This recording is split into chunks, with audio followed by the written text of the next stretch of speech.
Engkau, wayung kau. Kalau kadang lah engkau. Hati-hati di sini ada buaya ya. Engkau hati-hati melintas tu.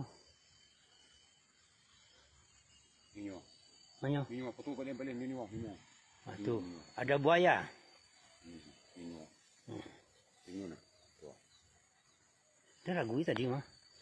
Engkau turun dah buaya sekau ke sini.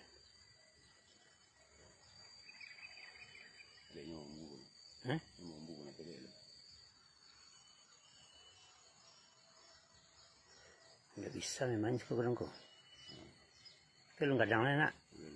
Ini tak siku kadang kau.